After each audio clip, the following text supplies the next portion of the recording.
गरीब परिवार रहता था। उस परिवार में रामू और उसकी बीवी सीता उसके बेटे चिंटू के साथ रहते थे। उसी गांव में एक तोता भी रहता था। उसका नाम था रघु। वो किस्मत का धनी था। जहां भी जाता वहां किसी भी चीज की कमी नहीं पड़ती थी। एक दिन रघु उड़ते उड़ते उस गरीब परिवार के घर गया। रघु सोचता है, अरे वाह, लगता है यहाँ आज बहुत अच्छा खाना मिलेगा। मैं पेट भर के खाऊंगा। वो एक कटोरी में रखे अमरूद देखता है। अरे वाह, अमरूद, मुझे तो ये बहुत पसंद है। मैं तो इसे पेट भर के खाऊंगा।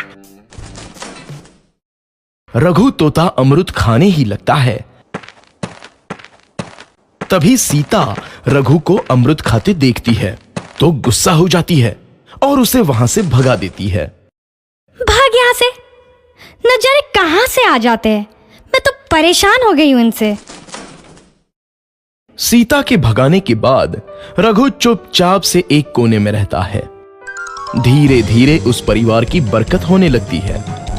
एक दिन रामू और सीता खाना खाते वक्त बातें करते हैं। आजकल हमारी बहुत तरक्की हो रही है, काम भी अच्छा चल रहा है। रामू कहता है।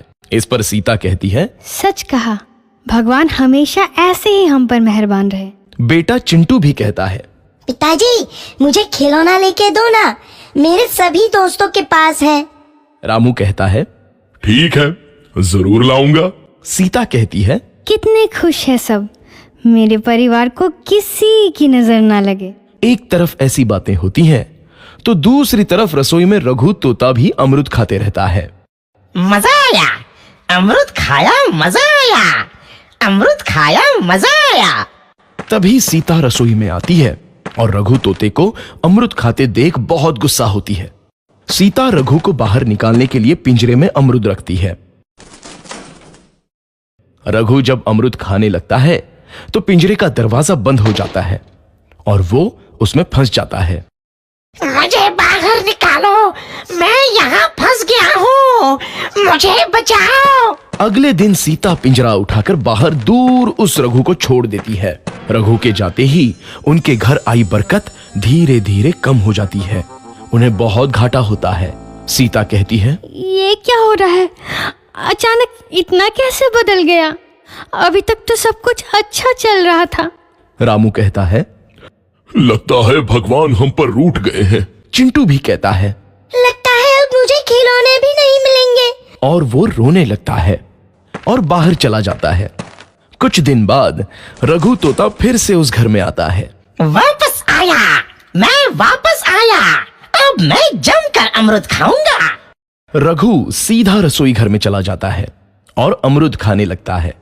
कुछ देर बाद सीता रसोई में आती है और रघु को देख कहती है, एक तो घर में पहले से इतनी दिक्कत चल रही है और ऊपर से ये तोता मुझे और परेशान कर रहा है। सीता रघु को वहां से भगा देती है। रघु उड़कर किसी कोने में छुप जाता है। कुछ दिन बाद धीरे धीरे उस घर की बरकत वापस आने लगती है। काम भी अच्छे से चलने लगता है। एक रात जब रघु तोता अमरूद खाने जाता है तो पिंजरे में फंस जाता है। ये लोग आखिर चाहते क्या हैं?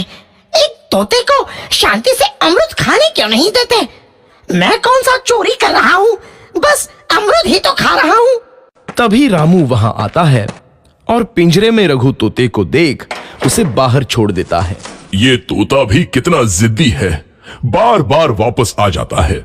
जैसे ही रामू रघु को छोड़ देता है, अगले दिन से फिर से उनके घर की बरकत जाने लगती है। काम में घाटा होता है।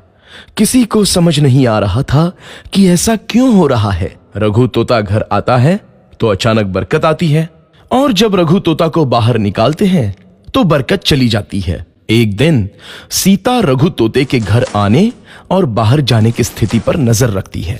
ये तोता जब भी घर आता है तो घर में बरकत आती है और जैसे ही ये घर से बाहर जाता है तो उसी के साथ बरकत भी चली जाती है।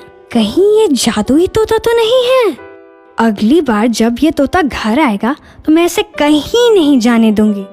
सीता रघु का बहुत इंतजार करती है लेकिन रघु तोता दोबारा उस घर में कभी नहीं आता।